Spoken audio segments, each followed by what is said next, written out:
Hər kəsə salam. Bu günləri çox dəyərli bir qonağımızla e-ticarətin Bakıda olan mövzusundan danışıb, e-ticarət Bakı üzərində real təcrübələr qazanmış bir dəyərli şəxsin fikirlərini bu gün öyrənmiş olacağıq. Murad, necəsən?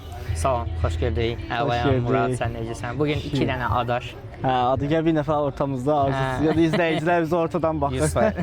Arzu tutsunlar. Əlayam, yaxşıyam. Çox sağ ol. Yaxşı ol. Bugün də sərgidəsən. Bugün Neçəsinə qədər? Bugün 20 may tarixidir yanılmıramsa. 3 gün ərzində 20, 21, 22 may tarixində Bakı bulvarında bu urbanistika ilə bağlı, şəhərsalma ilə bağlı forumun çərçivəsində yarmarka keçirilir. Orada elə əl işlərimi sərgiləyirəm, özümün hazırladığım aksesuarları. Çox gözəl. Çox sağ ol. Allah. Elə sərgidə tutmuşkən səni bir danışaq, mövzumuzu müzakirə edək. Murad, ümumiyyətlə ticarət dövrünə necə başladın? Ümumiyyətlə əvvəldən onlayn satış deyəkmi, yoxsa ənənəvi bir yolun var idi, sonra keçdin? Əla. Mən ümumiyyətlə onlayn işləmək, pul qazanmağa 20 yaşlarımdan başlamışam, 20-21 yaşlarımdan. O vaxt mobil saytlar, bilirsən necə, Symbian əməliyyat sistemi idi hələ. Orada mən işləyirdim, sayta temalar yükləyirdim, şəkillər yükləyirdim. İnsanlar da onu, daha doğrusu mən oraya yükləyirdim, insanlar da endirirdi öz telefona. Elə bir sahibkar üçün fəaliyyət göstərirdim. Oradan aylıq 50 manat pul qazanırdım. Yəni onlaynla və rəqəmsal alətlərdən pul qazanmaq təcrübəm hələ uzun illərə dayanır. Yəni 16 ilə dayanır təxminən. Amma sırf məhsul satmağa gəldikdə mən demək ki 29 yaşımda işdən çıxanda işlədiyim bankdan işdən çıxdım və sonra biraz araşdırmadan sonra qərar verdim ki, mən aksesuarlar satışı ilə məşğul olum, hazırlamaq və satmaq. Elə ilk dəfədən mən əslində onlaynla başlamışam, belə deyək hardasa. Bəli. Ümumiyyətlə aksesuar sahəsinə marağın var idimi? Yoxsa sadəcə bir də onlaynda pul qazanım məqsədi ilə aksesuar nişini mi seçdin? Çünki insanlarda bu günləri belə bir sual var ki, mən onlayn satış eləmək istəyirəm, elektron sözdə, amma hansı sahənə başlayım? Buna həvəsim olsunmu başlayım? Yoxsa spesifik bir öyrənim sonra maraq üçün olan bir sahə seçim? Bəli. Burada bir neçə məqam var da, sənin yaxşı bacardığın iş, ondan ziyadə insanlara lazım olan, ala biləcəkləri məhsul və s. bir neçə məqamı nəzərə almaq lazımdır e-ticarətə başlayanda. Yox, mənim aksesuardan başım çıxmırdı hazırlamaqdan. Mən elə bugün də düzgün dairə çəkə bilmirəm, yəni. Belə bir bacarığım yoxdur, rəssamlıq bacarığım sıfırdır mənim. Amma ki, yəni YouTube-dan baxdım, aksesuarlar necə hazırlanır, diqqətimi çəkdi, eksperimentlər elədim, insanların xoşuna gəldi və belə. Yəni ki, burada belə bir bəzən insanlar mənə deyirlər ki, sən bacarırsan da və ya fitri istedad kimi baxırlar buna. Elədir. Mən izləyicilər demək istəyirəm ki, belə psixoloji tələlərə düşməsinlər. Yəni ki, bəzən beynimiz bizə oyun oynayır, işə başlamamaq üçün mən bacarmıram. Mən bacarmaram, bu çox incədir, xırdadır. Bacarmazsan, lap yeri gələndə bacaran bir usta götürərsən, o hazırlayarsan, satarsan, məsəl üçün. Mən də yəni dediyim kimi baxıb öyrənib kopyalaya başqalarından öz fantaziyamı əlavə eləyərək indi özümə məxsus dizaynlar hazırlayıram. Çünki dediyim kimi də çox insan elə onu düşünür ki, gərək insan bilsin, yaradıcılığı olsun, bacarsın, amma bir gün bunu göstərirsən ki, bunu özün sıfırdan öyrənib işə çevirirsən. Və bu çox gözəl bir şeydir. Çox gəncə də və yaxud bu işə girmək istəyənlərə hər bir motivasiyadır. Bəli, icazənlə bir incə məqama toxunum. Mən bugün çox sayda TikTokda, Instagramda mesaj gəlir ki, bunun kursunu verirsiniz, gəlib öyrənmək istəyirik, pul təklif edirlər ki, nə qədər istəyirsiniz pul verək. Mən o insanlara özümü demək istəyirəm ki, mən özümü YouTube-dan öyrənmişəm. Bunun üçün ki, məsələn, pul verməyə lazım deyil. Yəni ki, başlamaq üçün ümumiyyətlə indiki elə bir zamanda yaşayır ki, yəni rəqəmsal imkanların və ya e-ticarətlə məşğul olmağın rahatlığının, fürsətliyinin piklərin yaşayırıq. Piklərin yaşadığımız bir dövrdür. Bu qədər heç vaxtı onlayn pul qazanmaq bu qədər asan olmayıb, heç vaxtı.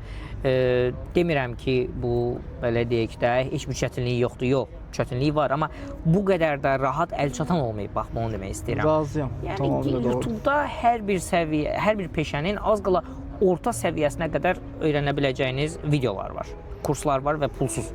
Yəni niyə görə axtarasınız, pul vermək istəyəsiniz? Girin öyrənin. Mən razıyam. Burada əlavə mən də qeyd edim ki, bu elektron ticarət periyoduna mən necə baxıram? Ümumiyyətlə ticarət əvvəldən olan bir şeydir. Bəli. Zaten yəni getsə lap keçmişə, əsrlər 4 əsr bundan qabaq da ticarət olub da, nəyinsə alış-verişi ticarət adlanır. Bəli. Və bu gün sadəcə elektronlaşması hər şey əlçatanlığı yaradır. Bəli. Və bu fürsətdir. Eynən. Mən bunu bu günlər hər kəs deyirəm ki, yəni bu günün fürsətini qaçırmayın. Yenə fürsət də olacaq, amma bugünkü qədər asan olacaq, olmayacaq. Sual altındadır. Sual. Mən elə düşünürəm ki, elədir. Baxıram. Bəli, mən sənə razıyam. Hə, məsələ odur. Murad, bildiyim qədərilə sən həm lokalda, həm qlobala satışlar edirsən. Bəli.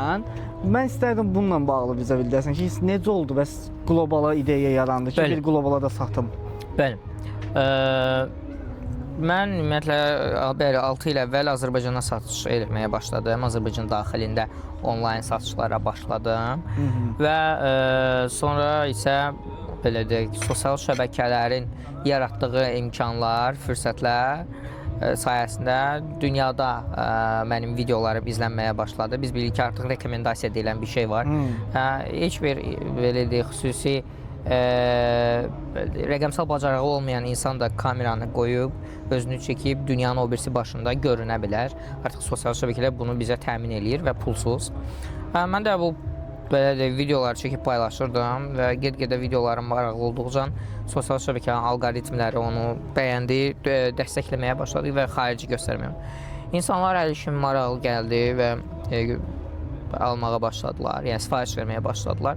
Burada belə bir məsələ var. Bax, bu video nə üçündür? Bu video onun üçündür ki, bilinməyən şeyləri bildirmək üçün insanlara. Mənim özümə də o vaxt maraqlı gəldi ki, xaricə necə məhsul satmaq? Yəni çox belə qapalı qutu kimi gəlir. Elədir. Elə düşünürlər. Bəli, üzümü tuturam bax buradan bizi izləyən insanlara.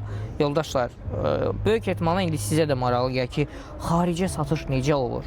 Bu çox sadədir də. 2 dənə bunun üçün vacib bir şey var. Bir, bunun texniki tərəfi, yəni ki, vəsaiti almaq, məhsulun satışını rəsmiləşdirmək üçün web sayt adlandırdığımız bir şey. İkinci bir tərəfi də bu kargo. Kargoda nədir? Müxtəlif çatdırılma şirkətləri var. Onun ən standartı, klassiki Azərpoçt. Bütün dünyaya çatdırılma eləyir. İndi Amerikaya biraz məhdudiyyət yaranıb bəzi səbəblərlə. O da indi bugün sabah bərpa olacaq da. Yəni ömür boyu belə qalmayacaq ki. Tamamilə doğru. Və belə bu qədər sadə. Çatdırma şirkəti Azərpoçtdan başlayıb çoxlu digər pullu, bahalı şirkətlər də var. Bir də web sayt. Bu qədər. Bilmədiyiniz şey budur. Bunun da yəni də bayaq dediyim kimi YouTube-da elə öyrənə bilərsiniz. İndi baxdığınız bu videoda öyrənirsiniz. Bu video özü elə öyrədici. Mənim çoxlu videolarım var Instagramda, TikTokda ki, xarici satış vermək üçün əsas vacib olan məqam var. Bu qədər. Mən də bilmirdim, əvvəllər qorxulu gəlirdi mənə, amma sonra artıq yavaş-yavaş insanlar istəməyə başlayandan sonra xaricdə olan insanlar əlində pul necə alaq deməyə başladılar və bu Amerika kimi, yəni super ölkələrdən belə müştərilər olmağa başlayandan sonra mən də məcbur olub mən bunu necə sata bilərəm onlara başladım maraqlanmağa, getdim Azərpoçta. Yəni sadəcə əziyyət çəkirsən, hərəkət edirsən, gəlirsən ora sual verirsən də bu qədər sadədir də. Deyirsən ki, mən göndərmək istəyirəm, neyinim? Özləri izah eləyir sənə. Belə, yəni ki, əvvəlcə Azərbaycandan başladım, sonra sosial şəbəkələrin imkanları ilə səs getsin. Məncə də, Səsi bək düşür. Təbii olsun. Sosial şəbəkələrin imkanları ilə xaricə satmağa başladım. Belə. Əslində bu günlərdə elə məsələ də odur ki, insanları qorxu deyilən bir şey bürüyür. Mən biraz fəlsəfidə baxıram mövzulara, xoşuma gəlir də. Niyə insanlar belə düşünür məqamında? Bu, bayaq da vurğuladığım kimi bəhanələr uyduran bir beyinə sahibik deyə. Bizi qoruyur əslində beyin. Bəzən bəli. Düşünürlər ki, çətindir. Valla çətin deyil. Bu günlər məsələn bizim qrupumuzda sən də varsan, Ekomda qoşulmaq istəyənlər də bu videonun altında linki qoyuram. Yəni digər videolarda da var. Mütləq qoşulun. Çünki orada sorğu-suallı mövzular müzakirə olunur. Məsələn qrupda uşaqlar soruşur ki, mən Bakıya necə məhsul toplu çəkə bilərəm və yaxud mən Bakıdan toplu necə göndərə bilərəm ki, onun dediyi və Bakıya necə çəkim, vergi, rüsum, bununla bağlı nə deyə bilərsən? Belə deyək də, çox yaxşı sual verdin. Vergi məsələlərdə insanları qorxudur. Valla siz məncə biraz araşdırsanız görəcəksiniz ki, Azərbaycan bu vergi məsələlərində ən rahat ölkələrdən biridir. Elə Murad sən dinlə, elə deyil Murad. Elə onu deyəcəm. Mənə görə ticarət sahəsində ən asan və sadə şey varsa vergidir. Bəli, bəli. Yəni insanların ən çox qorxduğu şey. Amma insanların ən çox da qorxduğu şeydir. Bəli. Yəni ən asan şey vergidir Bu da bilməməkdən irəli gəlir. İnsanları 100%. yəni qınamırıq və ya bir dənə də bir məsələ var, bunu da deyim. Mən keçən dəfə bir xanım da mənə yazıb Instagramda sual mənə deyir ki, mən deyir sərgilərə qatılmaq istəyirəm, amma mənə deyirlər ki, lazım deyil. Nə bilim vergi, kassa aparatı falan. Yoldaşlar, bax bir işi edən adamdan soruşun. 100%. Və bir də bir məsələ var. Uğur qazanmaq istəyirsinizsə, bunu uğur qazanmış insandan soruşun. Uğur qazanan insan səni həvəsləndirəcək, deyəcək ki, eləyə bilərsən. Edə bilərsən. Edə bilməyən adam da deyəcək ki, eləmə, bacarmayacaqsan. Kim özü necə həyat yaşayırsa, onu da paylaşır da, onu da tövsiyə eləyir. Bununla bağlı sözü, bununla bağlı bir kitabda önərim.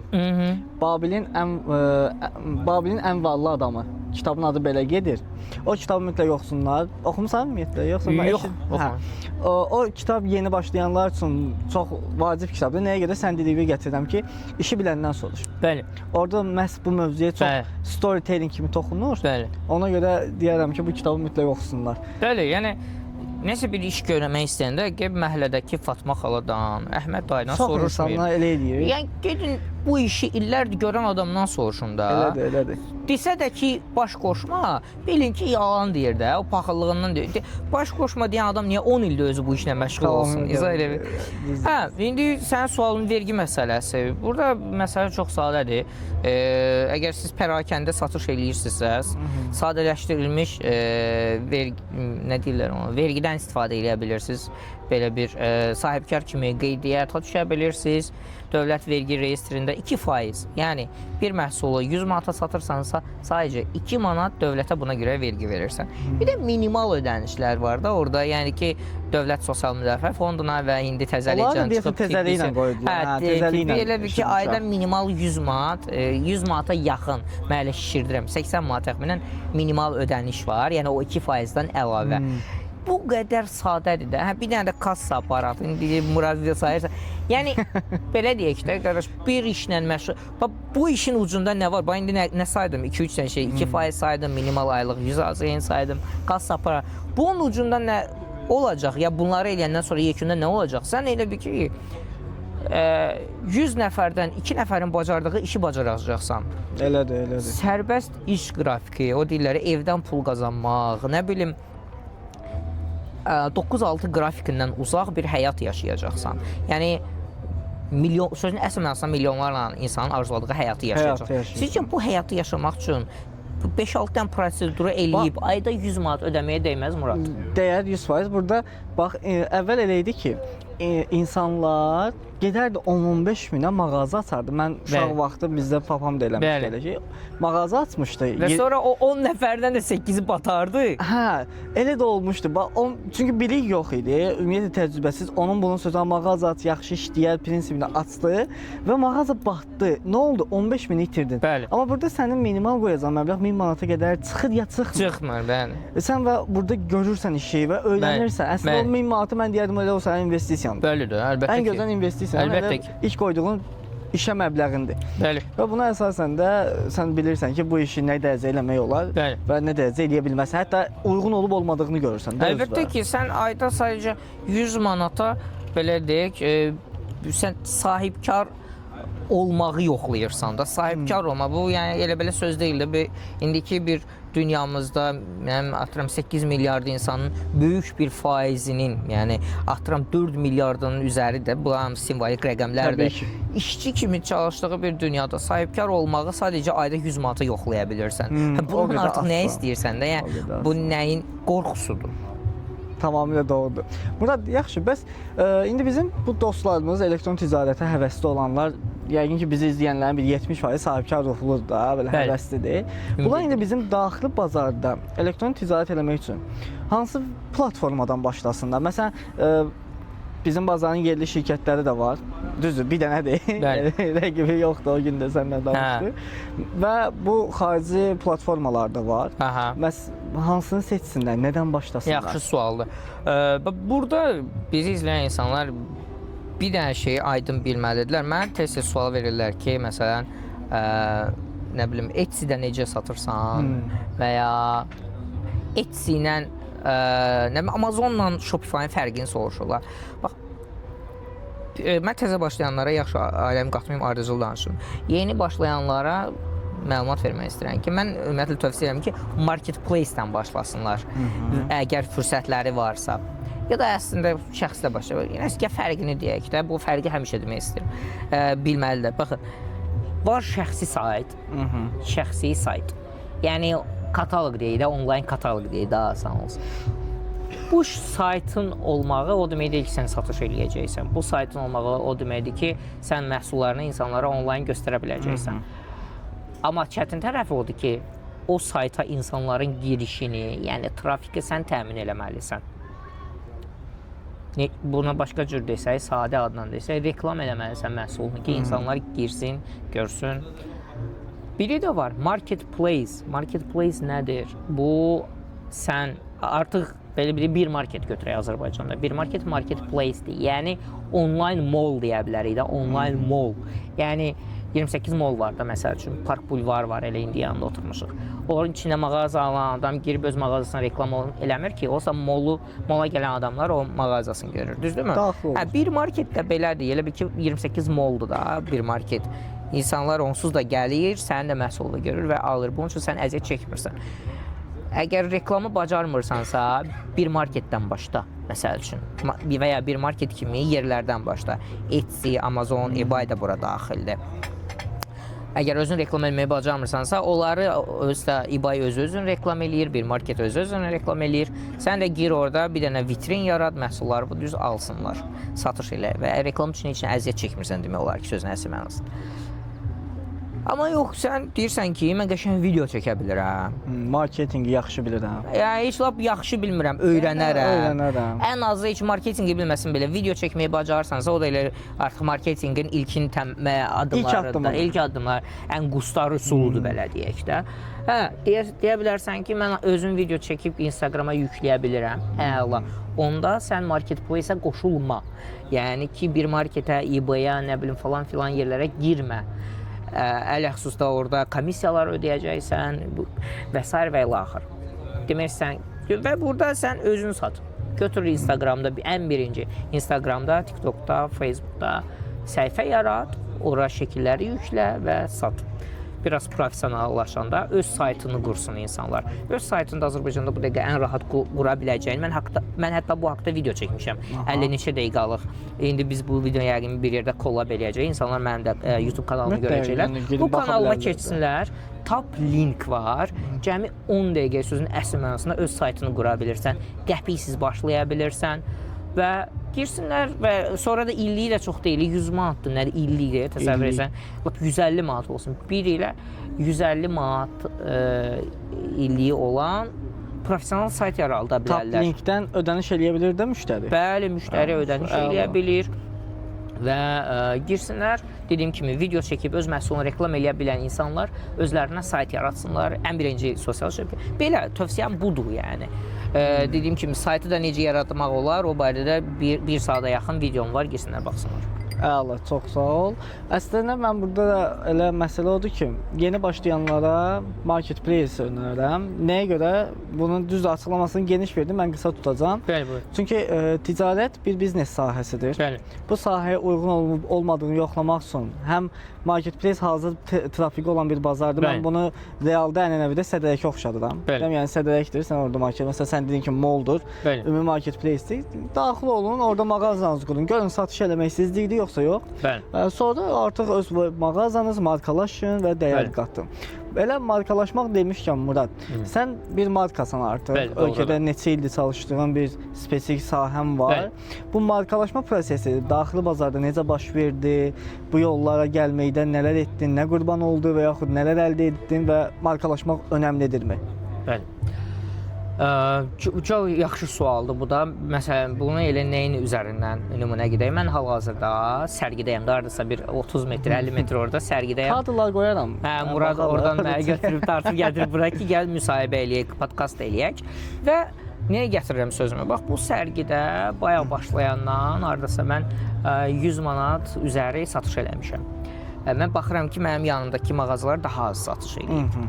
Bu nəyə görə baş verir, gəlin deyək. Çünki mənim simam artıq brendləşib, markalaşıb, tanınır. İndi bəlkə terminlər bir-birindən fərqlənir, indi mütəxəssislər bununla, mən özümü marketing mütəxəssisi saymıram. Onlar biraz, yəni demək istəyirəm ki, sonra irad tutarlar ki, marka ilə brend sözünü yan-bayan tutursa. Anyway, brendləşmə götürək, markalaşma götürək, mənim üçün bəlkə də fərqləri var. Çünki mən bəli, brendə çevrilmişəm, amma burada brendə çevrilən mənim məhsulumdan daha çox birinci növbədə mənim simamdır. Bu zövq məsələsidir. Kimsə öz məhsulunu brendləşdirir, kimsə öz simasını brendləşdirir və öz siması altında müxtəlif məhsullar satır. Düzdürmü?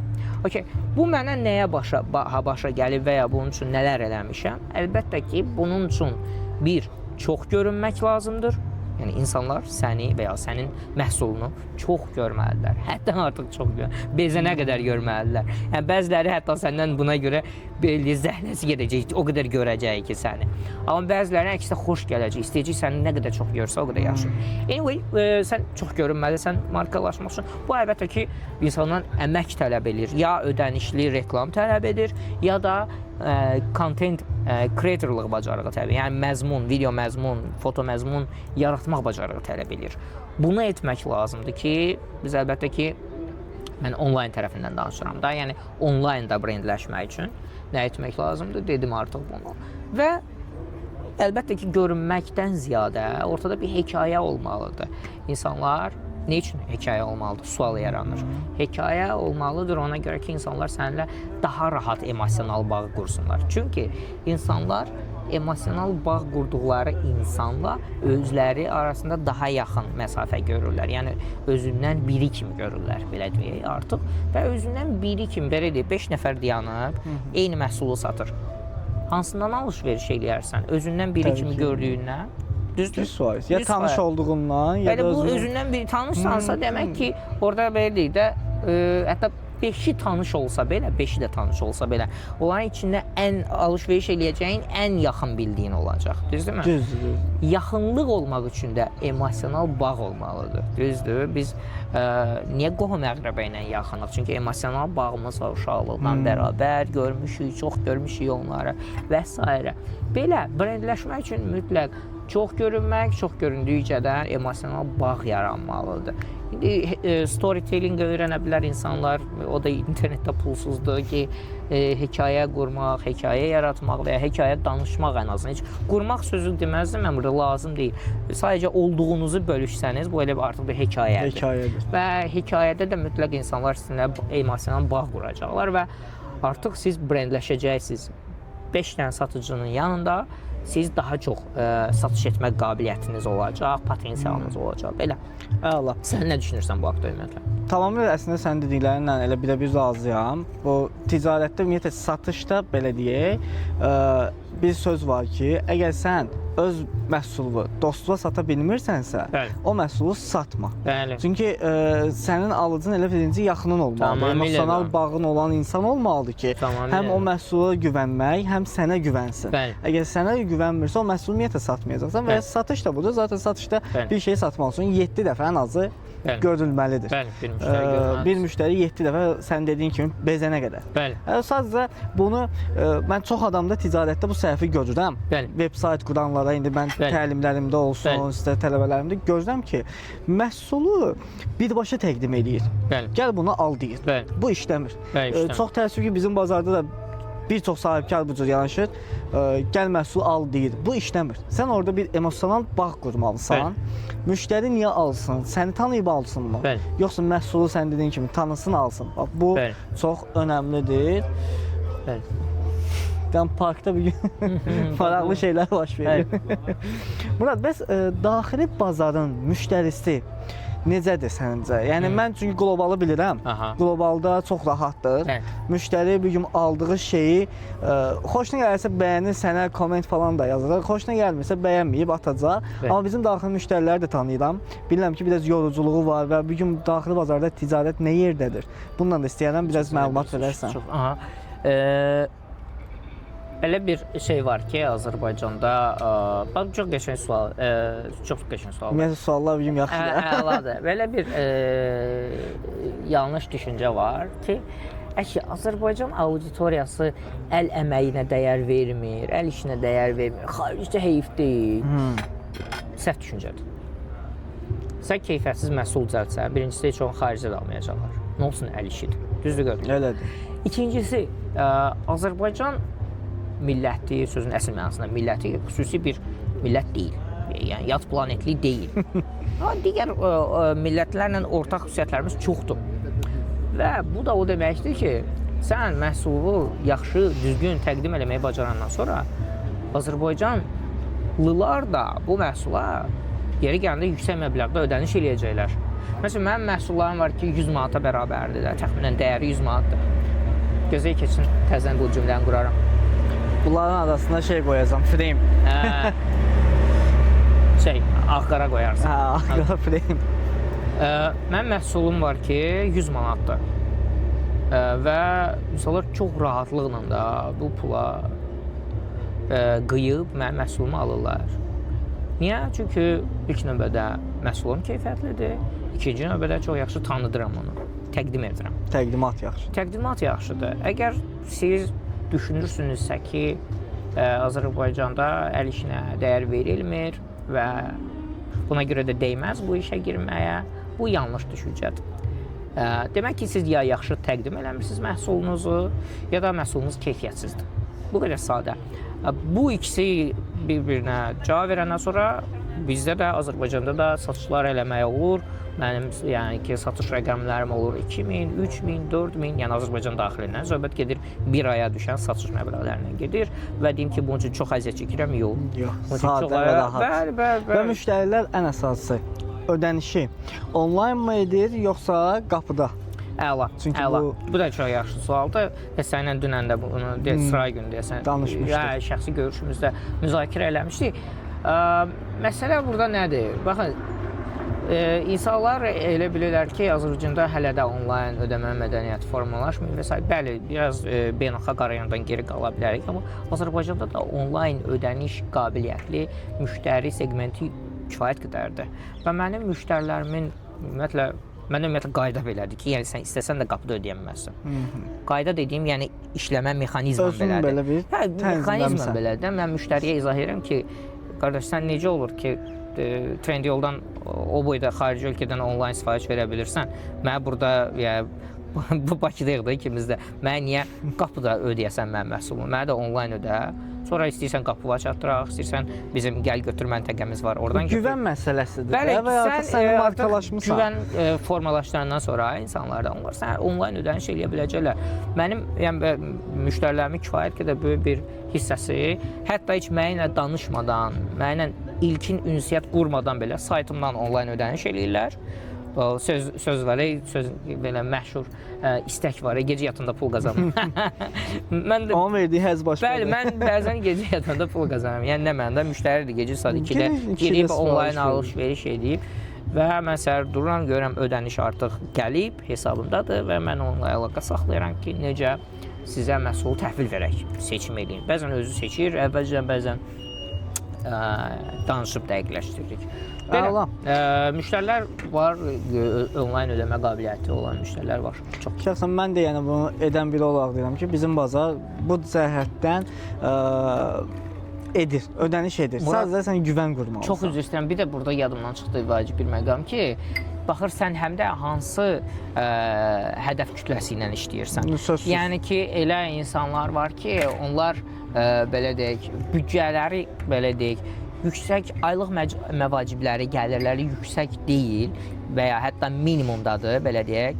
Bəli, bu müştərilər ola bilər ki, sən belə deyək, onlayn ödəmə istəməsinlər. Çünki büdcələri çox minimumdadır, risk səviyyələri yüksəkdir ki, o da mən onsuz da ayda məsəl üçün belə cümlə quram ki, onsuz da ayda 300 manat pul qazanıram. Onu da məsələn 50 manatını itirsəm, bu mənə belə deyək, riskli ödəniş olsa, dolandırıcılıq olsa, artıq demək ki, onlayn ödəniş eləməkdən qorxur. Hə? Olur ki, belə deyək, dediyim kimi, aylıq gəlirləri çox aşağı olan insanların qorxusu çoxdur onlayn alış-verişdə. Ona görə də baxır siz həm də hansı auditoriya ilə işləyirsiniz də. 100%. Çox önəmli bir şeydir bu da, auditoriya seçimi. Bu artıq gedib bazar araşdırmasından falan, o texniki mövzular başqa bir danışıqda inşallah müzakirə edərik Murad. Murad, mənim əslində elə bunları öyrənmək istəyirdim. Düşünürəm ki, izləyicilərimizə də maraqlı oldu. Çox sağ ol ki, bizlə bu dəyərli məlumatları belə deyək, free şəkildə bölüşdün. Əsas odur. İzləyicilərimiz də düşünürəm ki, artıq bir motivasiya toplayıb bu işə başlayarlar. Çünki bu çox rahat bir işdir əslində qalsa. Biz bu arada Muradla seminarlarda təşkil edəcəyik, danışılıb artıq planlarımızı bölüşəcəyik, seminarların vaxtını falan. Mütləq ola seminarlarda iştirak edib, daha səni yaxından tanıya bilərlər, bu işi daha yaxından öyrənə bilərlər. Yəni, dəyərli məlumatlarını həqiqətən bizlə bölüşməyi bizim üçün çox vacibdir. 6 ildir bazarda təcrübəsi olan biri kimi. Bəli. Çox sağ ol. Mən də təşəkkür etmək istəyirəm sənə ki, belə bir kanalı yaratmısan, insanları maarifləndirirsən və bu arada mən də Muradı internetdən izləyirəm və bilirəm ki, rəqəmsal marketinq bacarıqları kifayət qədər yüksək bir belə yoldaşdır və düşünürəm ki, kanalın vasitəsilə çox faydalı verirsən insanlara, faydalar verirsən. Belə mən bir də son olaraq yenə də bizi izləyənlərə demək istəyirəm ki, hər bir işin öz xüsusiyyətləri, öz çətinlikləri olmağına rəğmən sahibkarlıq fəaliyyəti, həyatı düşünülən qədər qəliz bir şey deyil. Belə deyək, və daha biraz şablon cümlələrlə desək, bizneslə məşğul olmaq kifayət qədər asandır. Onun haqqında gəzən şayiələr qədər çətin deyil. Odur ki, yoxlasınlar, bayaq da danışdığımız kimi, indi bunu yoxlamaq üçün kifayət qədər az büdcə lazımdır. Simvolik olaraq 5-10 manatla bugün sən e-ticarəti try eləyə bilirsən, yoxlaya bilirsən, sahibkarlıq fəaliyyətini yoxlaya bilirsən. Yoxlasınlar, mütləq şəkildə yoxlasınlar. Təşəkkürlər Murad bir daha. Çox sağ ol. Dostlar, videoda xoşunuza gəldisə like atmağı, aşağıdan Muradın da, yəni bu video kollaps olacaq. Onun da kanalına daxil olub abunə olmağı, səhifəsinə, məhsullarla da tanış ola bilərsiniz. Bizim də kanalımıza abunə olub izləməyi unutmayın. Növbəti videolarda görüşənədək. Sağ olun.